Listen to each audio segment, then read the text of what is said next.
Welcome to Chatham House and this webinar on international perceptions of North Korea's security and foreign policy priorities.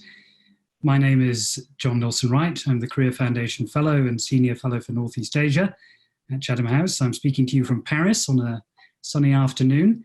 It's my pleasure to welcome our two speakers, Professor Jennifer Lind, Professor at Dartmouth College, and also an associate fellow at both our Americas and Asia Pacific program.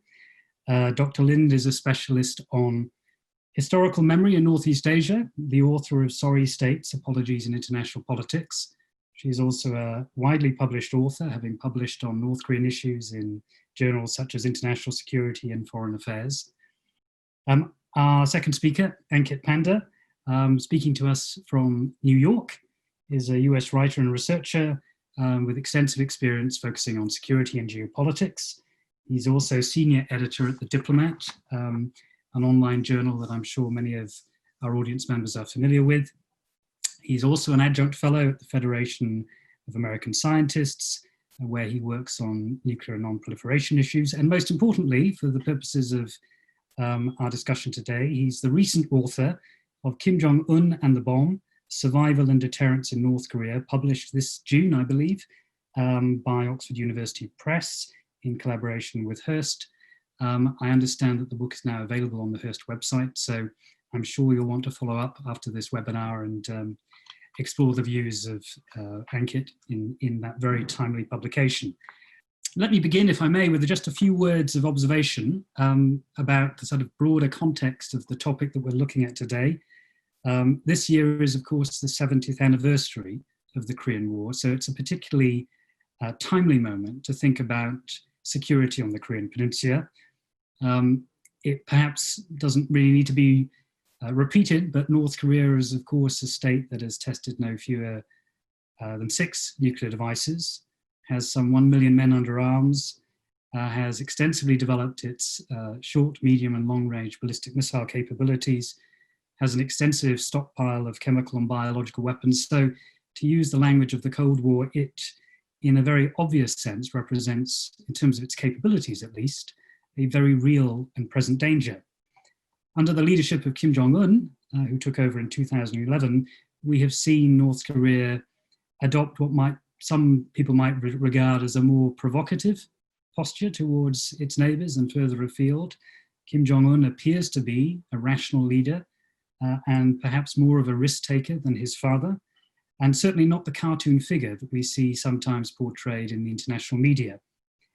So it's understandable why, under his leadership, with those very real capabilities, North Korea is a country we need to take very seriously indeed. As far as the rest of the world is concerned, we've had changing reactions from the United States under Donald Trump.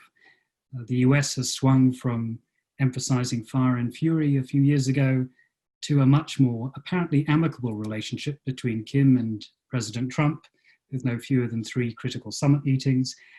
And of course, under the catalyzing leadership of the South Korean president, Moon Jae-in, a real push to promote engagement and dialogue, not only between the 2 Koreas, but also, of course, between North Korea and the United States and other powers.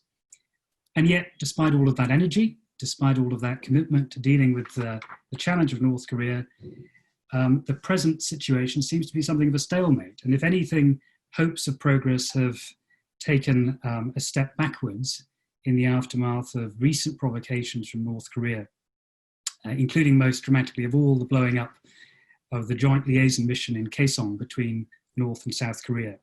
So I'm sure we're going to want to explore this situation to ask, how acute is the fear of escalation? How bad is the current security predicament on the peninsula? To think of that very timely metaphor of the Bulletin of Atomic Scientists, how close are the hands of the nuclear clock to doomsday, to midnight?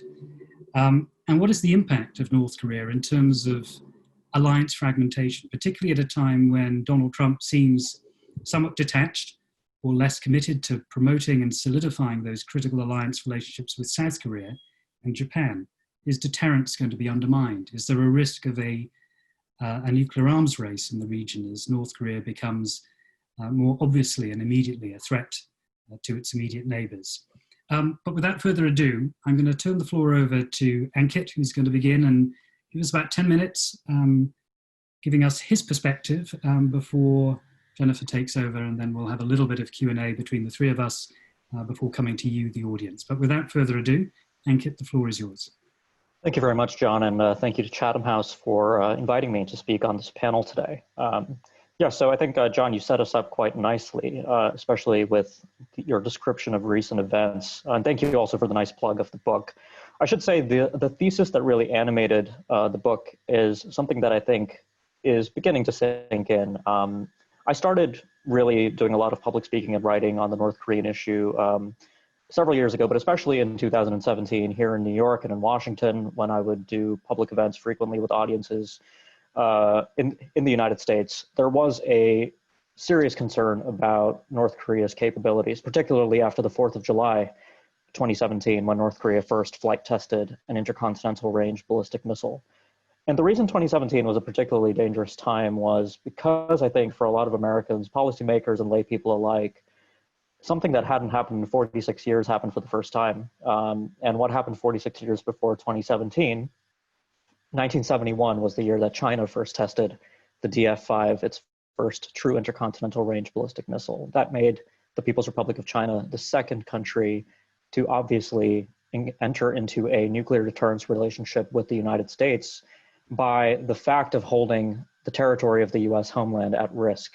Of course, we had practiced deterrence with North Korea since 1953, since the end of the armistice, since the end of the Korean War and the signing of the armistice, and the prevention of a resumption of full-scale hostilities on the Korean Peninsula was successful. But of course, nuclear deterrence between the United States and North Korea was something that many policymakers in the United States hadn't fully contended with. The idea was the United States could hold North Korean territory at risk with nuclear weapons, but that North Korea couldn't do the same in return. That changed in 2017. And Kim Jong-un really managed to be the leader who happened to be in power when North Korea crossed many of these milestones. So my book is called Kim Jong-un and the Bomb, but really in the broader story of North Korea's development as a nuclear power, Kim Jong-un's contributions should be understood in a broader 30, 40-year context of efforts that were first initiated by his grandfather, carried on by his father, Kim Jong-il, and finally, under Kim Jong-un, we saw a very important policy emphasis on crossing many of these milestones. And Kim, in 2013, after about a year of power consolidation, after inheriting power after his father's death in December 2011, Kim Jong-un introduced what he called his Pyongyang line, and that borrowed an idea that his grandfather first introduced in 1962, actually shortly after the Cuban Missile Crisis, when one of the lessons that Kim Il-sung took away was that as a small state, whether you're Cuba or North Korea, relying on the patronage of great powers has its limits. That in the international relations parlance, in many ways, North Korea has perhaps taken the work of scholars like Ken Waltz and other neo-realists who contain that states need to seek self-help in an anarchic system quite seriously. And so borrowing that idea from his grandfather Pyongyang, which really meant the simultaneous pursuit of a strong national defense and a prosperous national economy, Kim Jong-un initiated a remarkable period of testing and development and evaluation of ballistic missile and nuclear capabilities. And he redefined Pyongyang, which was that in its original incantation in 1962, it didn't explicitly refer to nuclear weapons, but under Kim Jong-un in 2013, the very explicit focus was on nuclear development and making nuclear weapons the cornerstone of North Korea's national defense policy. That was the same year that North Korea included a provision in its constitution codifying its status as a nuclear state.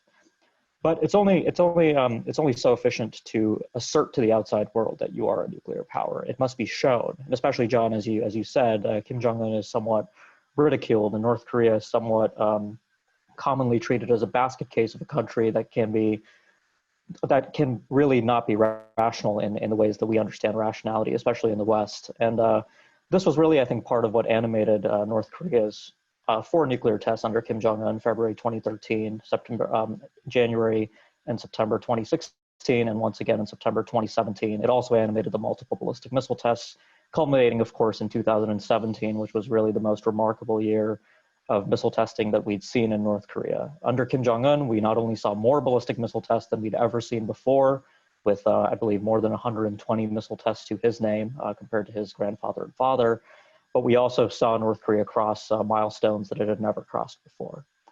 And so by the end of 2017, in November, specifically after the flight test of the Hwasong-15 intercontinental range ballistic missile, the largest and most capable missile that North Korea had ever tested, capable of ranging as far as the southern tip of Florida in the United States, holding President Trump's Mar-a-Lago retreat at risk, so to speak. After that, Kim Jong-un declared that he had completed his nuclear deterrent. And then, of course, in 2018, we observe a turn towards diplomacy after Kim Jong-un used his New Year's Day address in 2018 to extend an olive branch that he knew that President Moon Jae-in in South Korea would be very willing to accept. Kim Jong-un intimated that North Korea would be willing to participate in the Pyeongchang Winter Olympic Games. But that came after a demonstration of capabilities. So the hypothesis that I find to be quite convincing in explaining this turn towards diplomacy that we saw in 2018 and 2019 was that it wasn't the international pressure that was brought to bear on North Korea or the sanctions in 2017 that really affected North Korea's decision-making, because the sanctions had been somewhat of a constant. And I think that if you look at those constants in terms of explaining the variables in North Korean behavior, you only get so far. But if you look at the actual variables that changed in 2017, very specifically in terms of the capabilities that the North Koreans demonstrated, that, in my view, I think does a much better job of explaining why Kim would come to the negotiating table to bargain with South Korea and the United States. And something that I really want to emphasize as well, and that I really conclude the book on, is this idea that no matter how we'd like to frame the North Korean question in terms of a disarmament problem or a denuclearization problem, North Korea at this point is less of a problem to be solved and more of something that we will be coexisting with for a long term. And I very specifically use that word coexistence. It's not accepting North Korea as a nuclear power. Indeed, one of the major concerns for the non-proliferation regime now is that North Korea is the only country to have signed, ratified, and exited the non-proliferation treaty and successfully built nuclear weapons. India, Pakistan, and Israel had never entered the NPT. North Korea very much is unique in terms of the challenge that it presents to the non-proliferation regime writ large. But this problem of coexistence, I think, is something that we need to be quite upfront about.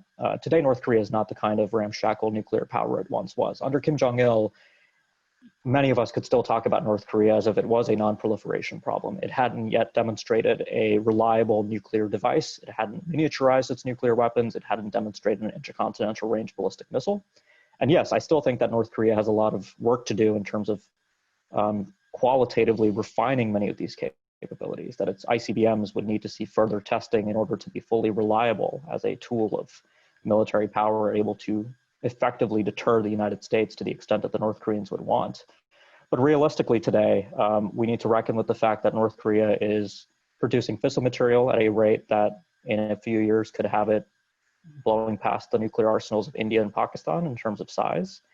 In many ways, in terms of qualitative capabilities, especially with its development of an intercontinental range ballistic missile and a thermonuclear weapon, North Korea in many ways surpasses the capabilities of countries like India, Pakistan, and Israel, which means that in many ways, as a nuclear power, North Korea is really right outside the P5 in terms of its capabilities. And it's going to retain these capabilities for a while. I think one of the things that we learned through the failure of the Singapore summit process that really culminated, I think, with the failure of the Hanoi summit in February 2019 was that this all or nothing approach of insisting that the North Koreans must submit to total disarmament in order to receive any kind of sanctions relief is not only not tenable in a diplomatic negotiation setting, but it all but assures that the North Koreans will continue to expand their capabilities and to really, I think, continue to develop their capabilities in a way that will give them more leverage in the future.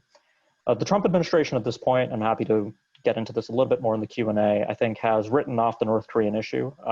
The phrase that I've been using is strategic apathy in a way that sort of to riff a little bit on the old strategic patience pejorative that came to define the end of the Obama administration years. The Trump administration has really, I think, closed the book that after the failure of not only the Hanoi summit, but the June 30th, 2019 summit, and also the October working level talks in Stockholm last year, there's not only been very little negotiating headway, but I think the administration has simply reached the end of its ropes on the North Korea problem. So no matter what happens later this year in the US elections, and of course we have seen a remarkable set of inter-Korean events in the past few weeks, not only including the upsurge in tensions, but also the very sudden turn away from tensions at Kim Jong-un's guidance directly. The consequences of a nuclear North Korea, I think, will very much be here. What I also want to end on is that in the context of US alliances in Northeast Asia, North Korea's acquisition of particularly an intercontinental range capability introduces some very serious problems in our ability to sustain deterrence and assure allies. In many ways, the problem that was familiar to leaders like Charles de Gaulle in the early days of the Cold War, particularly in the 1960s, after the Soviet Union developed an intercontinental range missile capability and ballistic missile submarines, Northeast Asia in many ways now faces challenges of decoupling. How does the United States assure Seoul and Tokyo that it would be willing to risk a nuclear retaliatory attack on places like Washington, D.C. and New York as it seeks to reassure these allies? And of course, this problem would exist no matter what with North Korea's acquisition of these capabilities, but particularly in the context of the Trump administration trying to shake down South Korea for $5 billion in the host nation support payments and Japan for, I believe, $8 billion. These challenges are, I think, all the more acute at a time in which we should be doing more work than ever to really bolster these alliances. In many ways, the way in which the Trump administration has reached out to Seoul and Tokyo has helps North Korea in its efforts to really drive a wedge between the United States and its partners in Northeast Asia. So I'll stop there, and I'm looking forward to a enlightening Q&A discussion. Thank you. Ankit, thank you very much for that tour de force, giving us a sense of not only the nature of the current challenge, but also reminding us, importantly, that the North's nuclear aspirations go back many years to the early days of the Cold War, and also highlighting the importance of thinking about alliances. I was struck by the fact that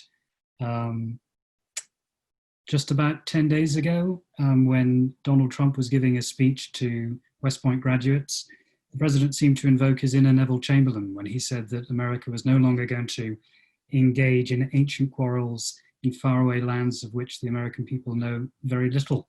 Quite an extraordinary statement when you think about the risks of perception and misperception on the Korean Peninsula, both in the past and in the present. So that leads neatly, I think, into Jennifer's presentation, which I think is going to look at this broader question of deterrence and sustaining those important alliance connections. So Jennifer, over to you.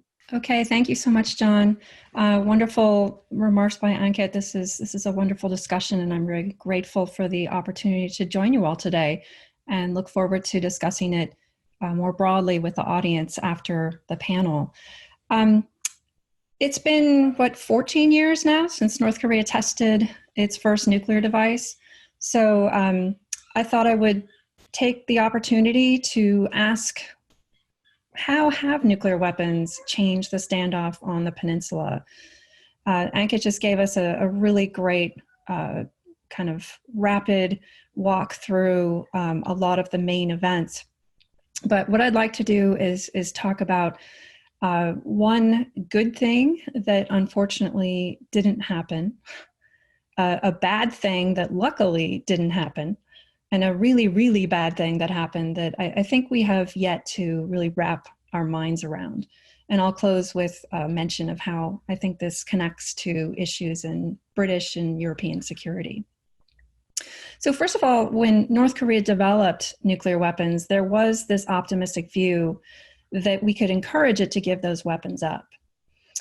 This claim should always have been seen as a bit dubious. After all, North Korea faced an existential security threat. And of course, the government had sacrificed enormously for their nuclear weapons program. But still, we had the hope that sanctions would successfully coerce Pyongyang to give up its nuclear weapons. And we also believed that China had both the capability and shared the will to pressure North Korea in this direction. It's clear, however, that the sanctions are not working. And with respect to China, we can debate, does it lack the influence or does it lack the commitment to pressure North Korea? But the bottom line is nothing's working. North Korea shows every sign of keeping its nuclear arsenal, despite our hopes of denuclearization. So secondly, when North Korea tested its first nuclear device, we feared that this would usher in a new era of instability on the Korean Peninsula. The term of art used by scholars of deterrence is shield for aggression. People feared that Pyongyang would be encouraged to engage in all sorts of destabilizing behavior, and that the shield of nuclear deterrence would essentially immunize North Korea against credible retaliation from the South. But the good news, I think, is that over the past 15 years, North Korea has not been emboldened to act violently as we feared that it would do with this nuclear shield. To be clear, we do at times see increased tension on the peninsula, and indeed right now, we are living in such a time. However, times of tension were common before North Korea got nuclear weapons, and were even much, much worse, such as during the 1970s. So there's our bad thing that we worried about, but that didn't actually occur. And third, there's the bad thing that happened, which is, I would say, a very, very bad thing that I think people haven't wrapped their minds around, given its profound significance. And Ankit referred to this earlier, and again, it's a game-changing development in the North Korea nuclear crisis. One so severe that when Donald Trump took office, he really considered preventive war. And this was the most dangerous time on the peninsula that we've seen in a long while. And of course, the development I'm referring to is North Korea's emerging ability to develop a nuclear weapon and deliver it against the US homeland. So this is a critical development because it significantly reduces the likelihood of the United States to defend South Korea in time of war, if what's at stake is a half dozen American cities. So during the long history of the US-South Korea alliance, the South Koreans justifiably worried about the US commitment to fight a potentially bloody war to protect a faraway country. But during the Cold War, the US had good reasons to defend South Korea. It was, of course, on the front lines of the global fight against communism. And after the Cold War, the need to defend South Korea may have dropped a bit, given the end of that global fight against communism. But as the North Korean army rusted away, the mission appeared less difficult. But today, the case for defending South Korea is much weaker and the costs much higher. So the case can be made, of course, and is frequently made, and advocates base it on the idea that the US needs to uphold its credibility around the world, and on the idea that maintaining the US international order and community of liberal countries is an important thing. But not only is this case much weaker relative to the Cold War, the costs of defending South Korea may have gone up 1,000-fold. So I'll close by making a couple points about Britain and Europe. So most of us here in the audience probably grew up thinking about NATO and transatlantic relations, so you'll recognize this extended deterrence problem. Ankit mentioned this before. It's the same that NATO faced in the 1960s when the Soviet Union acquired the ability to target the United States with intercontinental ballistic missiles. And at that time, as Ankit rightfully said, the Europeans wondered, would the US trade Boston for Bonn? But in Europe, what was at stake was the freedom or loss of one of the world's most powerful and productive industrial centers. The prospect of losing it to the Soviet camp was so terrible that the US was willing to assume absolutely terrible risks. Can anyone make that same case today about the outcome of a Korean war? It's a pretty difficult case to make. So given how hard this was for NATO, it's going to be much, much harder to convince anyone that the US would actually trade Seattle for Seoul. So people may be thinking, well, that alliance really sounds like that's in trouble. Thank goodness that's not us. But of course, many of these same dynamics might presage extended deterrence problems for the United States and Europe in coming years. We are already seeing growing revisionism by Russia, politically, militarily, technologically, and this could worsen. We're seeing fraying transatlantic ties, and as much as people justifiably blame Donald Trump, there are forces larger than him at work.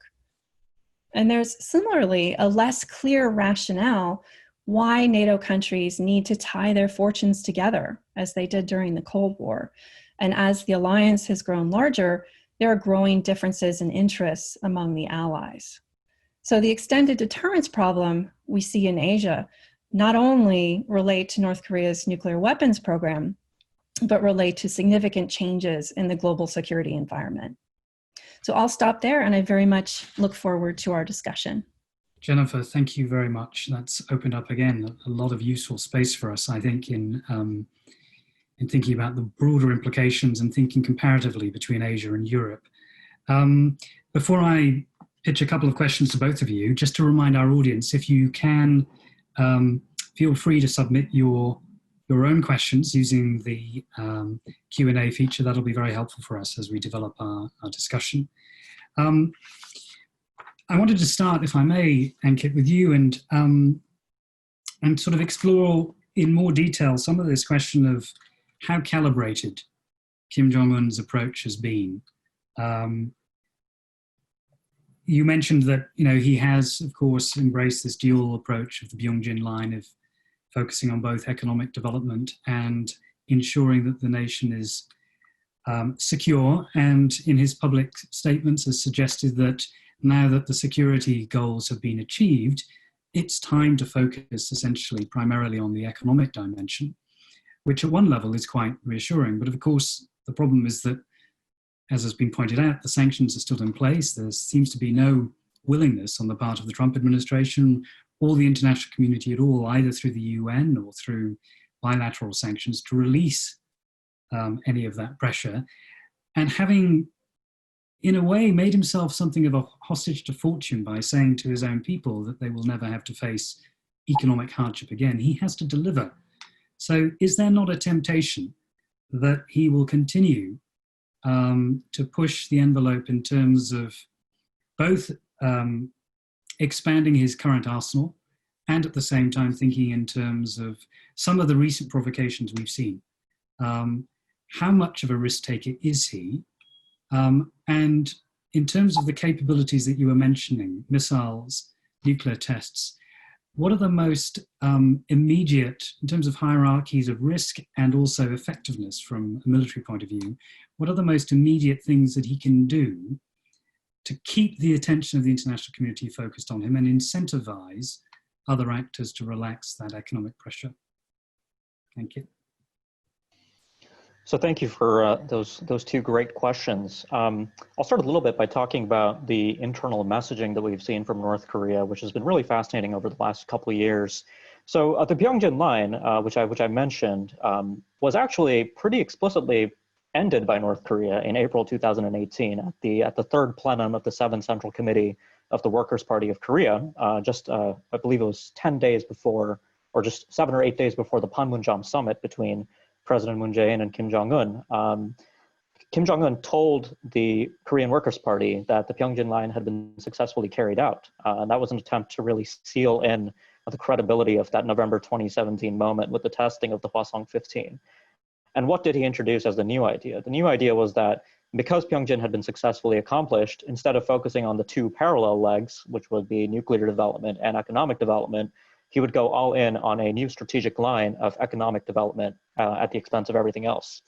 This persisted until about the Hanoi summit, which really I think was a major turning point and showed North Korea that despite the impression that they may have had of Donald Trump at the Singapore summit as an American president willing to unilaterally give away quite a few concessions, including things like joint exercises with South Korea without even consulting with Seoul, that Trump still had, he still had his limits. And one of those limits was sanctions relief in exchange for anything but the totality of North Korea's nuclear program.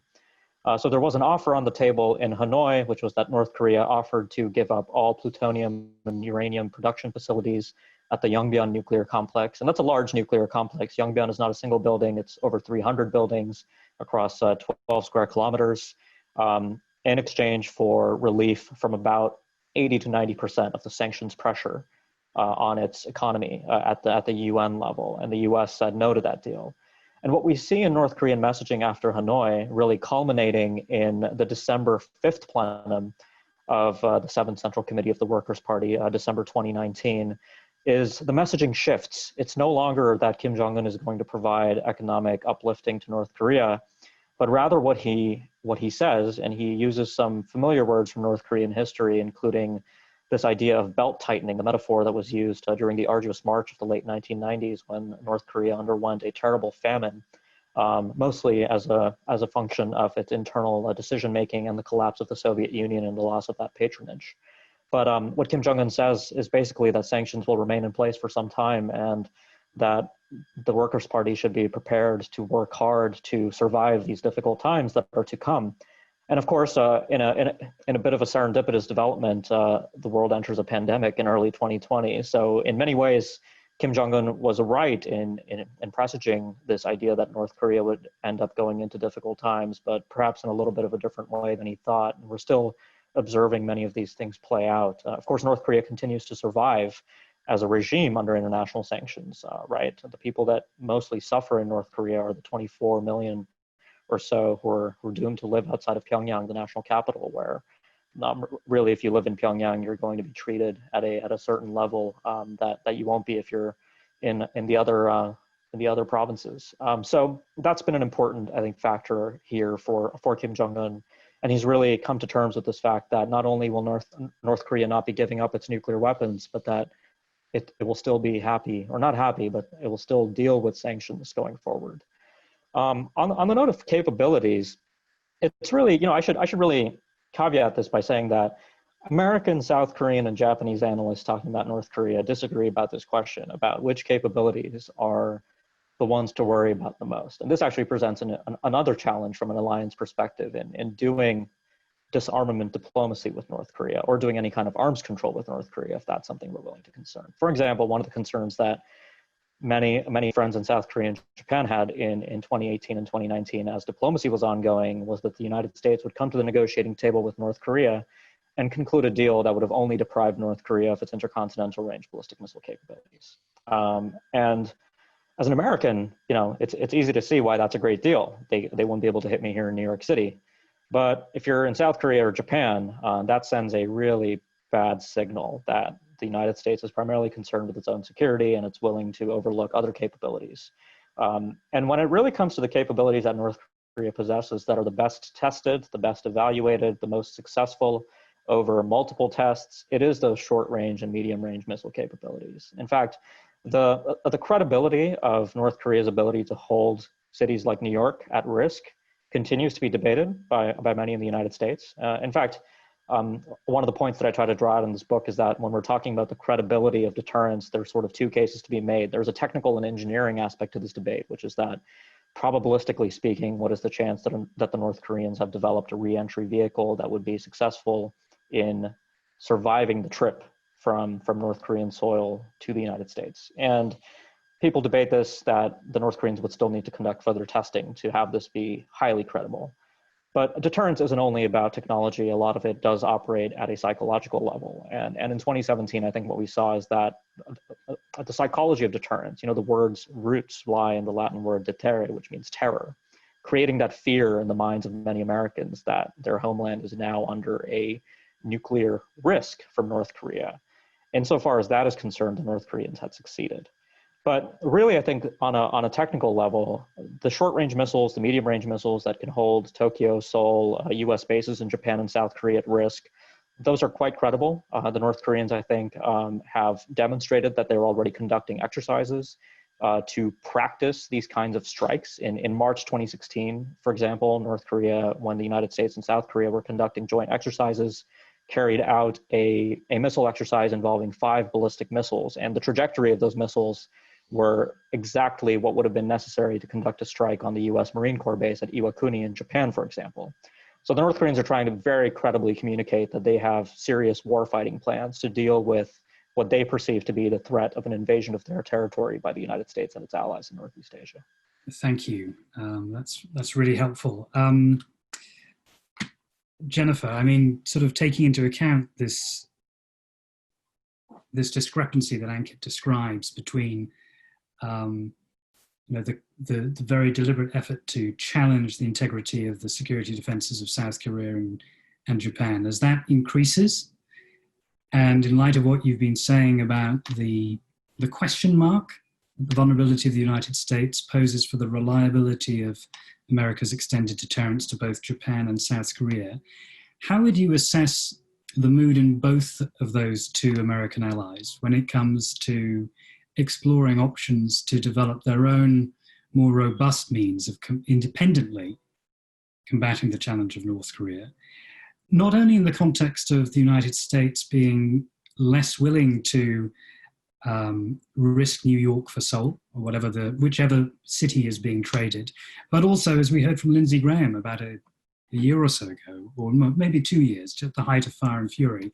that the Americans are willing to take military action in spite of the fact that any escalation of military conflict with North Korea would risk embroiling South Korea in perhaps catastrophic military consequences for both civilians and soldiers. To what extent are both those scenarios changing the defense posture of South Korea, or for that matter, Japan, or diluting the long-standing allergic opposition within Japan, for example, to considering becoming a nuclear power?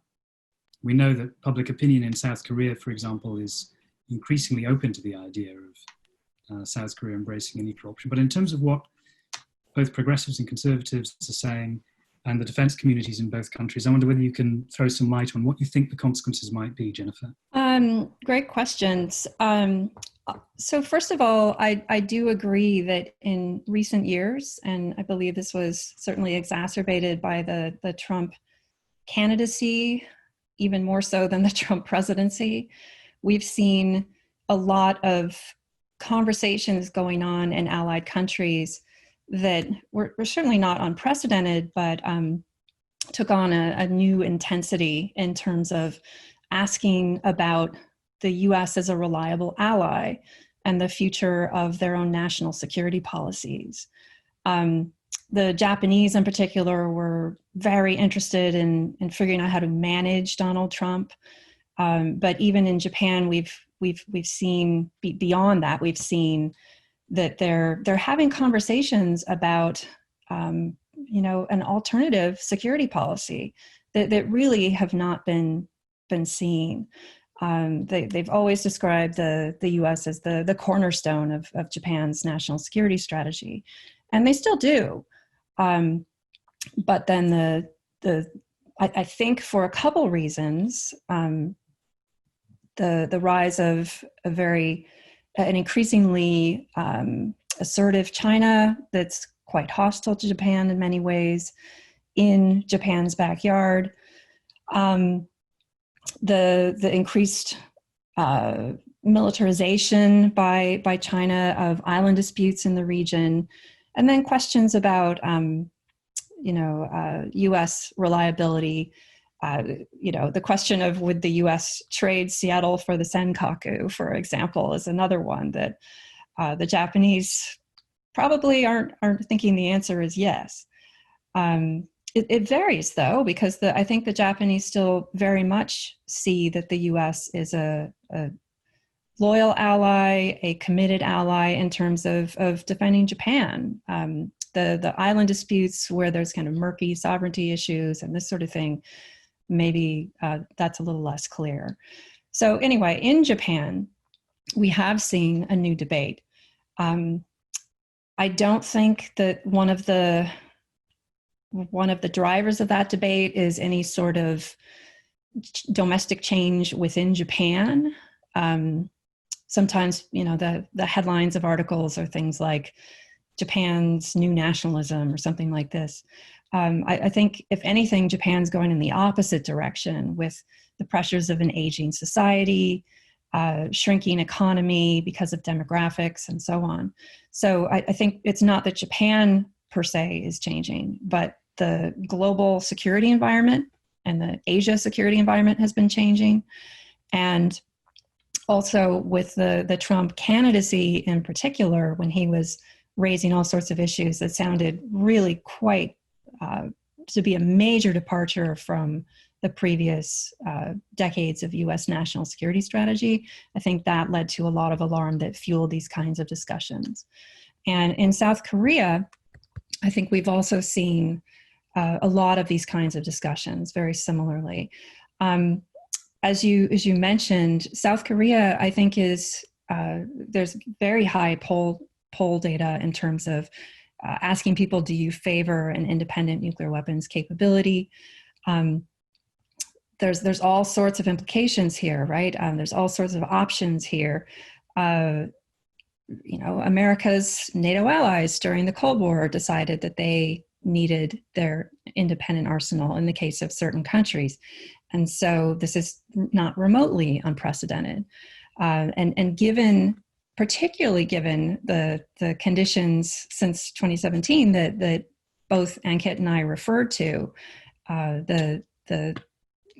the ability of North Korea to threaten the United States homeland at a time when maybe the U.S. interest in the alliance is falling. I think these are some pretty big pressures that lead to an explanation for this kind of a debate, even before we get to the Trump administration. And yes, throw in a president who doesn't seem remotely committed to this alliance, who's asking for more money for basing U.S. troops and so on, and then you really do have quite a dumpster fire on our hands. So we are seeing more debates amongst U.S. allies, and I would say that there's multiple factors that are contributing to these debates. It's not just that there's specific politicians. Some people say it's Shinzo Abe and he has an agenda for Japan. Maybe that's part of it, but there's so many more factors going on at once. One other thing you brought up is this issue of would the U.S., you quoted Lindsey Graham, is the U.S. going to start this war over over the objections of South Korea? I would find that very difficult to believe. During the Cold War, on the one hand, it's quite easy to believe the U.S. behaving in this way for again, those of you who know anything about NATO during the Cold War, the U.S. was routinely having these conversations about going to, quote, general war at a time when they would not bother to consult the Allies. And so they would let the Allies know, if the Soviets cross the Fulda Gap, then the missiles start flying. And the Brits and the others raised their hands in the room and said, excuse me, because they knew they were the battleground. And this was a horrifying prospect. So I'm not saying that the U.S. would never countenance such a thing, because we clearly have in the past. It's really appalling when you read the documents of these meetings. The Allies were absolutely horrified. So you can certainly imagine the U.S. doing that. But again, you would have to ask, what is at stake here that the U.S. would start a war of this kind? I think there was a lot of discussion of the window of opportunity had closed, right? And during the early 1990s, there were some pretty bold op-eds that came out that everyone denounced as warmongering. And I agreed I didn't want to go to war at that time, but I think that really was the window of opportunity. If you didn't want North Korea to have nuclear weapons, and you doubted that they would be compelled to get rid of them or pressured, coerced to get rid of them through a sanctions regime, then what's your option? Military force. And I'm glad we didn't do that, because at the time, I think we all still were hopeful that sanctions would work, or that China would pressure North Korea and so on. But I really do think that window of opportunity has closed, and that we see that oh, now there's my cat. And that we see that the Trump administration, despite seemingly coming quite close to implementing the fire and fury, they also back down. So, will the U.S. do this in the future? Not under a Trump presidency, and I certainly, if we see Biden elected, I certainly don't see that happening. You'll permit me to do something about my cat here.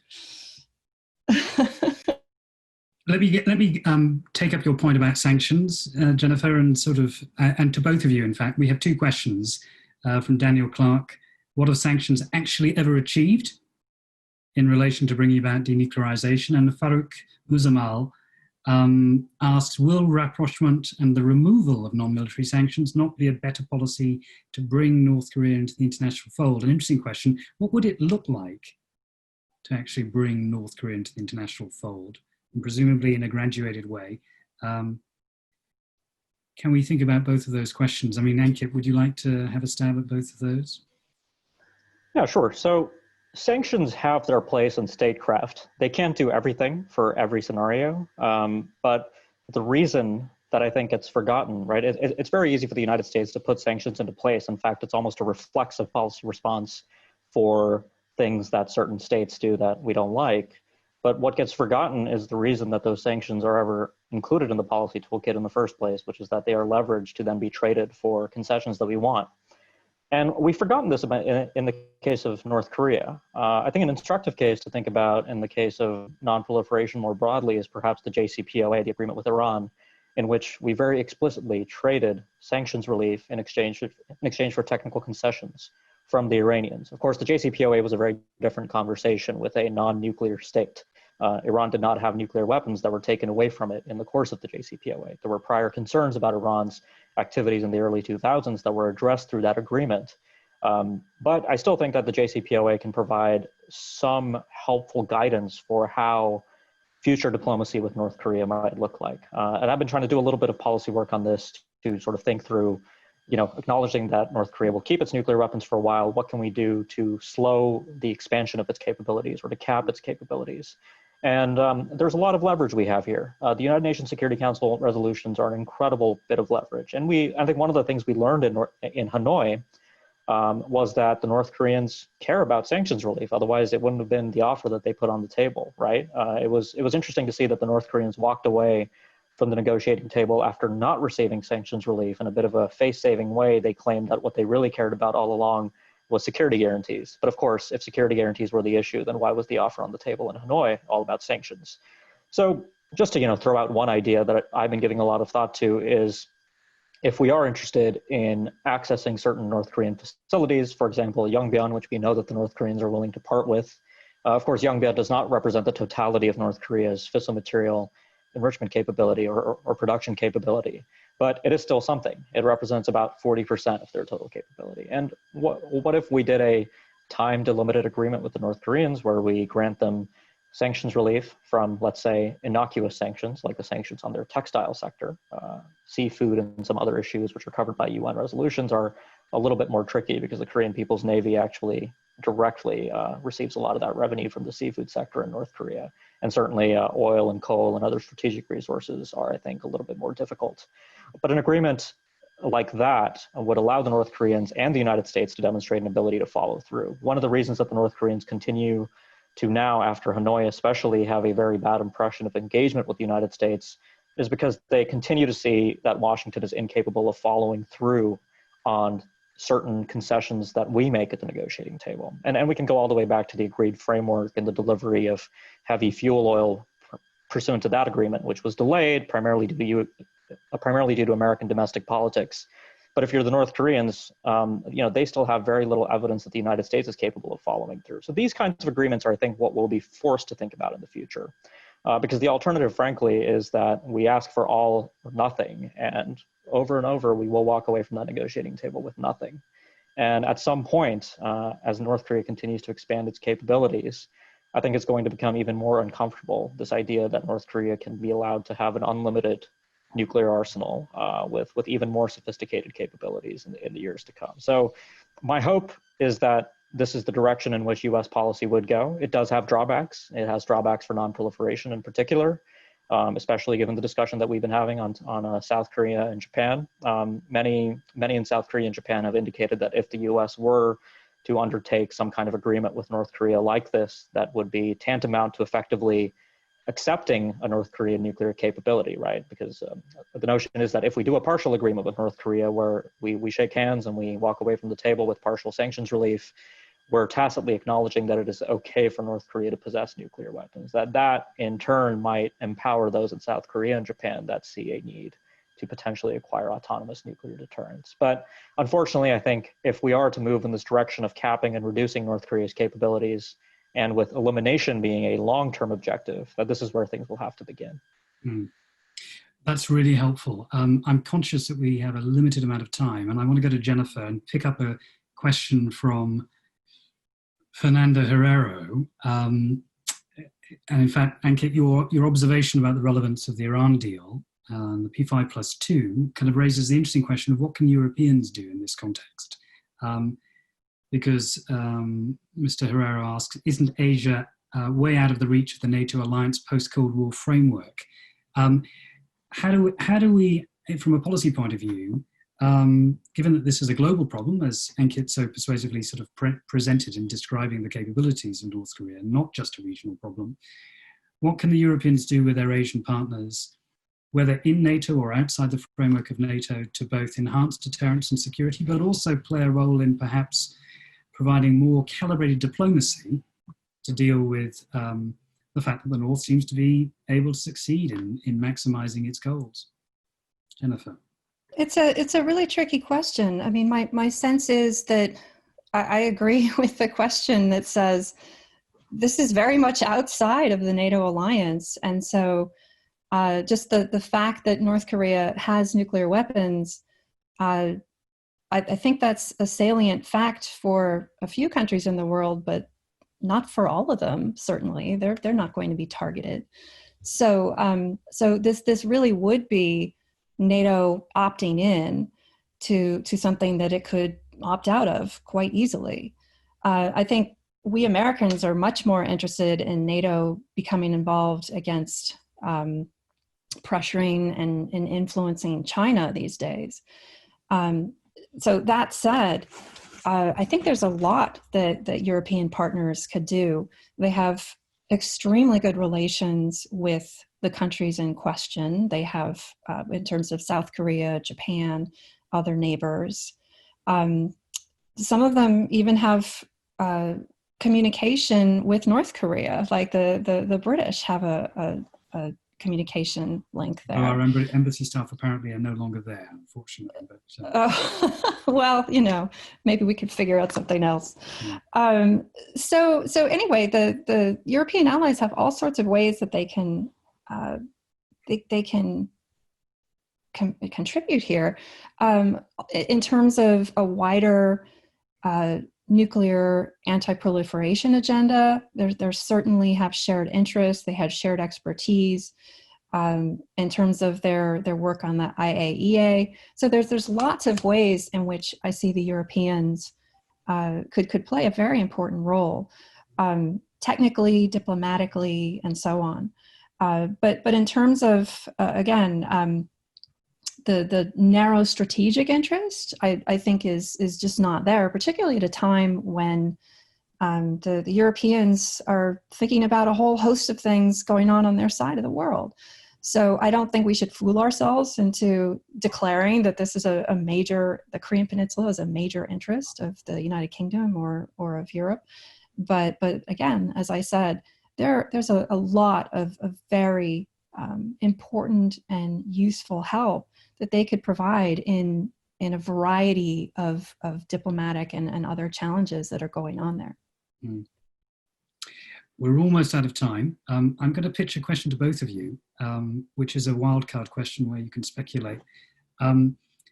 We don't know what's going to happen in November in terms of the presidential contest, but a President Biden or a President Trump, does that make any real significant, meaningful difference in terms of how we think about the probability of moving forward in resolving the North Korean crisis.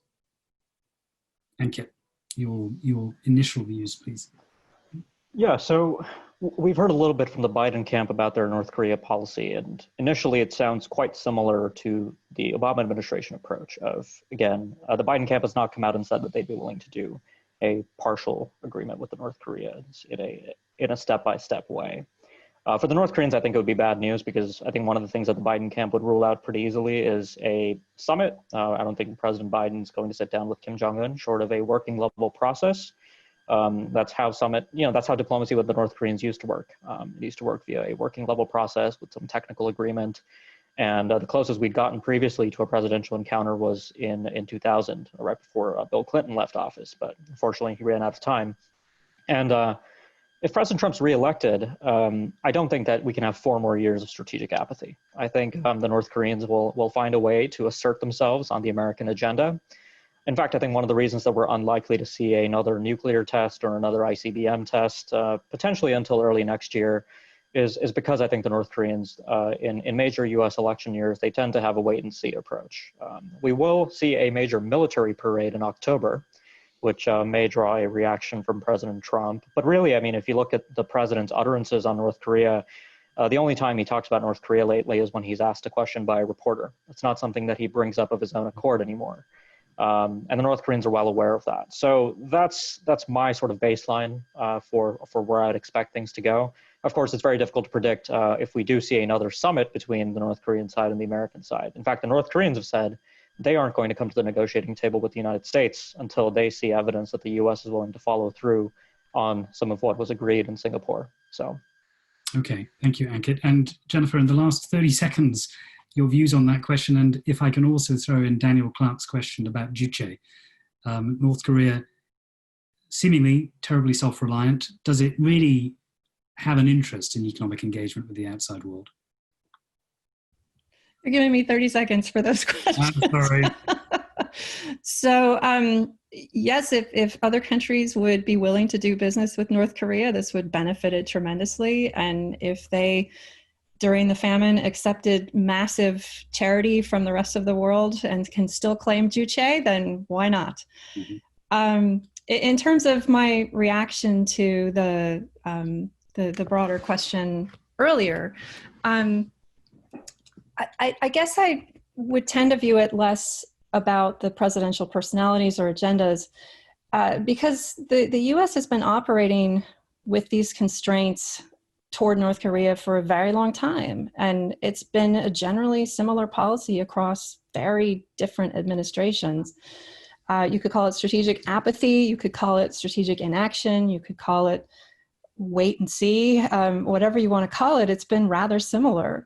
I think something that we should all be thinking about is how the current mood in the United States, both the kind of Trump revolution that brought him in, the populist revolution that brought him in, and even more than COVID, I would say the protest movement in the United States has just captivated this country. And it's led to some changes in attitudes that I just haven't seen in my lifetime. And it's raising the question about that I don't think I've ever seen so publicly and prominently raised about human security rather than national security.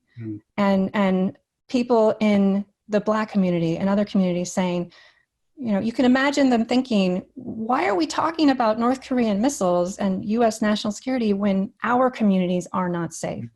I think that is one angle that could possibly lead to some very interesting discussions and potentially changes in US foreign policy in the future, as these issues that are the very high politics among nations seem less salient to Americans.